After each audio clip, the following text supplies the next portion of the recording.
Back with some videos again for you this week and in the weeks to come. Today I've got a special treat for you though. We're going to continue talking about the life of Paul, and guess what? I actually have him here with me today. So without any further ado, today he's going to be telling you part of his story from the book of Acts, chapter number 14. He's got his friend Barnabas with him, and here you go. Paul is a most righteous dude. Paul believed severely in the power of God. You may have learned about Paul. He used to be Saul, with the S, Saul. But then, remember, on the road, Jesus came and said, dude, why are you doing this to me? And he's like, I don't know. And then he all of a sudden turned into loving Jesus, and now he's Paul. So this is who I am now referring to. So Paul and one of his good friends, Barnabas, who you won't see because he's really not important in this story, dude. He just happens to be along. You'll find that Paul has a lot of sidekicks. Paul has Barnabas. Later on, you'll meet Silas. Down the road, you're going to meet Timothy. So, Paul gets around, if you know what I'm saying. He's like a popular dude. So in this case, him and what? No, you can't be on the camera. I told you that you're really not important in the story. That's Barnabas. He's wanting a little camera time. And I'm saying no, he's just really going to just have to be over here.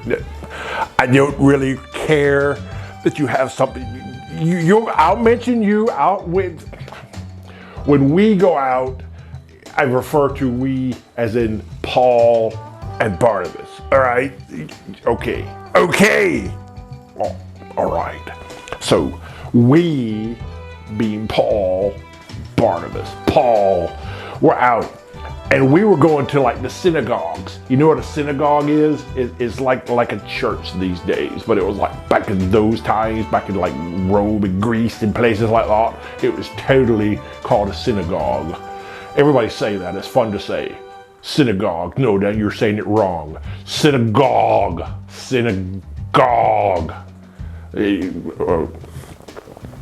Well, I did pronounce it with the og. I would tell them. Barnabas says you have to open your mouth and go, oh, and that's how you say synagogue. Everyone, much better, well done. So as we're in the synagogue and we're preaching and we're just telling all about Jesus and all about the great things he's done, and people are divided. Some of them think, wow, Paul, you're really talking about an awesome dude named Jesus, and we really want to hear more about him and want to hear about God, and this is just awesome. And some other people are saying dude, that's totally, unexpected. I'm not really buying into what you're saying. And so there's some that believe, some that don't believe, and then there's some right there in the middle. You know what I'm saying? You know any people like that they come to church because they totally buy into Jesus, but they don't have a personal relationship with him, so they don't really get why they're at church. That's kind of what we got going on here. We got the yes, the no, and the maybes. Well, the no's, they're causing some probs. They're telling stories about God, that he can't do anything, and then they're knocking on me, Paul, and they're knocking on my dude Barnabas, and they're totally bringing us down. So you know what God did? God allowed us to do some most worldly miracles. So it was we could say, in the name of Jesus, we need you to be able to see, blind guy. So the guy that couldn't see, we could do that. And then it was awesome because then everybody would be oh, you did it, that's so great. Yeah, you do. I remember the time you did it with the guy. Yeah, one time there was a guy that had a skin disease, and Barnabas totally got to do that one. But the problem is the people were all starting to get so excited that they were starting to look at us, Paul and Barnabas, and saying y'all are amazing. Y'all can do these things. And they thought that we were the gods. And that's totally bogus. And I tried to tell them, I was dudes, we're just humans. We're just regular people like you. But we got an awesome God on our side that's allowing us to do this so he can show those guys over there what's right and was wrong. But they just kept wanting to do that. So that bothered me severely. I'm like, no, I'm taking away all the glory from God and putting it on me, Paul. Unacceptable. So that bothered me. So I really, really got upset. And so did Barnabas. And we were like, we can't have this. We can't have this. Well, apparently, because we got mad that they were calling us gods, then these people started like totally like buying into that, saying, yeah, they're not gods, they're not any good. And then people started like getting rumbling, and they were talking about like, dude, you're gonna get it if you stay around. Well, I'm not an afraid cat. Barnabas is a little bit, but we wanted to stay, but God told us. They said, no, you don't need to stay here. You've already done what I want you to do. Move on down the road.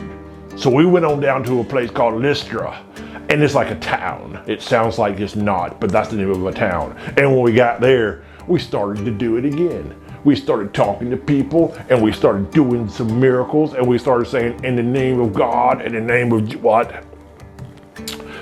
I think I've already said that part about in the name of God. See, Barnabas, he gets his feelings hurt because he feels like that he's not appreciated. And I keep telling him it's not about him. It's not about Paul. It's about who? That's when you answer and you say God. Good answer. It's about Jesus. Well, see, Jesus and God, they're like the same, because, Jesus, he's already like died on the cross, and now he's like gone back to heaven. So now if I say Jesus, I'm saying God. You follow my concept of that? So anyway, here's where it got totally turbulent in my life. So as we're doing it again, we're getting really, really, really serious. And there's this bodacious guy coming up, and he's like crawling. He's like, oh, it's terrible, because like he's like dragging, so like he's got scabs all over his knees, and he can't like move his legs at all. He's like throwing one leg over here, throwing one leg over there, and he's like, you ever done the wheelbarrow race where you get down on your hands and somebody holds your feet? He couldn't even do that because his legs didn't work, and he's just sitting there, and he's like, dude, I can't walk, I need some help. And that's when I said, I can't help you. And then like everybody started getting all like out of control. They're like, what do you mean you can't help you? You said that you could do these things, and you said your God can do that. And that's when I stopped. And I said, dude, I'm trying to correct what you're saying. I can't do it, but God can totally do it. You see the difference? God is over here. Paul's over here.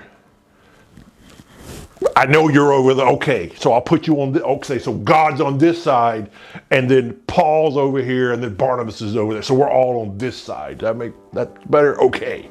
So we're over there. So what we're trying to say is we can't do anything without God. You get that? God. He's the most important thing. I just noticed there's a brick wall behind me. That's righteously crazy, because we're in a city, and over at the brick wall is the dude that can't walk. Anyway, he's back there saying, I can't walk. Will you help me? And I'm like, dude, God will help you. And then I looked at him and I said, in the name of Jesus Christ, dude, get up and walk. That's like a dramatic effect for everybody looking to see what's going to happen. And then when it totally happened, he got up and walked. Everybody started going, ah, ah, and they were high-fiving, and they were cheering, and they were like, yes, you're totally the man. And I said, don't do that again. It's not me, it's God. So then they got the picture. They got the picture, and they said, you're right. God can do anything, and we can do things with God. And I'm like high-fiving Barnabas, and I'm like, they're finally understanding that they need God, and God will help them if they'll let him. And this was the most righteous party I've ever been to. But then over here, there's these dudes that still aren't buying into it. In fact, I don't even think they tried to buy into it, and they're starting to make these noises. They're like, Paul's bad. Don't like Paul. They think I didn't hear them, but I totally did.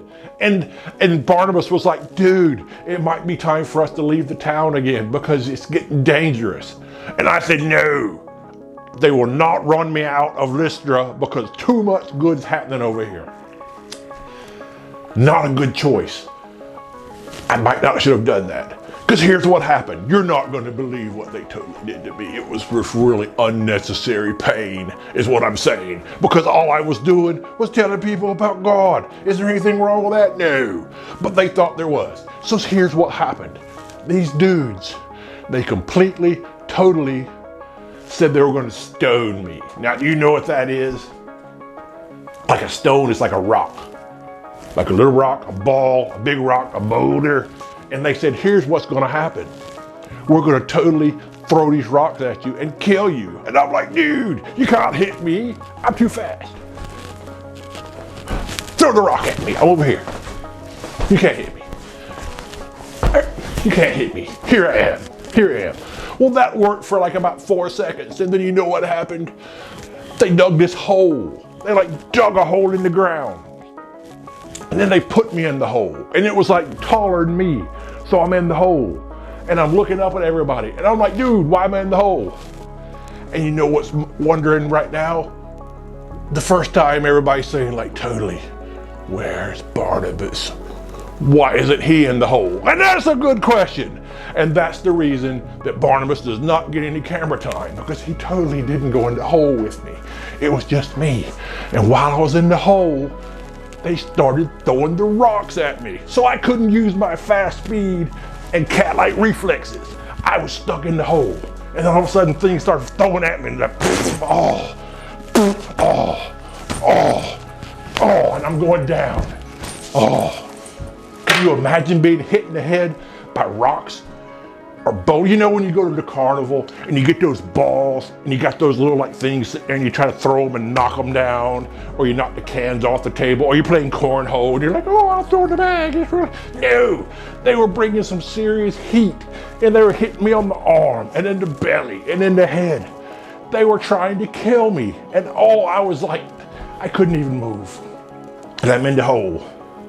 And then luckily, some of the disciples came around. You remember the disciples? Those were the dudes that followed Jesus. And they all came around and made a circle, like a circle around the hole. And they all got around. And then guess what I did? I'm so tired. But I'm not dead. I'm not dead, but I'm just tired. And I'm bleeding. And I'm hurting. And I'm like, Barnabas, Barnabas. I didn't do that. That's just dramatic. But I was laying there seriously injured. And then the disciples got like in the hole. And they all laid hands on me. And they held hands and they prayed. What do you think they prayed for? They prayed to God. They said, dude, Paul's injured. He got hit with rocks and he's been stoned. Who can save him? And it was God. And God healed me. He healed my cuts and he healed my bruises and he healed my head from being concussed from hitting. And I was able to get up out of the hole. It was the most worthy event of my life. So then you probably said, well, I hope you learned your lesson, because if you continue to talk about God, people are going to try to kill you again. But that didn't bother me. That, in fact, that made me more angry. I wasn't angry. That's not the right word. If you're angry, that means you're mad. Would it be wrong if I was mad because somebody threw rocks at me? I feel like it will be okay, but that's not it. I was more determined. Determined means I want to make sure I do it. I wanted to make sure I do it right. I want to make sure I completely do it. But what am I going to do? No. I don't know if you answered the question or not, because I was looking at Barnabas. But the answer to the question is tell other people about God. So I said, nope. We'll go on to another town and I'll continue to tell people about God, and I'll just deal with what happens, because God will take care of me. I have no doubt about that. Anything you want to add? I didn't think so. See, he kind of got quiet after you learned about when I got stoned, and he totally wasn't in there with me. So I'm not sure where he went at that point in time. But anyway, that's why it's important to understand that God will always be with you. But more importantly is when you're doing something, you're doing it for God's glory, which means you don't do it for yourself, to people to look at you and say, look what you did. You do something so they'll see God. And God's just using you, but you always want to put God first. So that's the story about me, Paul, and the time I totally got beamed upside the head by some rocks and was stoned. I'll be back later. I don't know that I'll bring Barnabas back, but next time, maybe I'll have one of my other compadres with me. Peace out, dudes.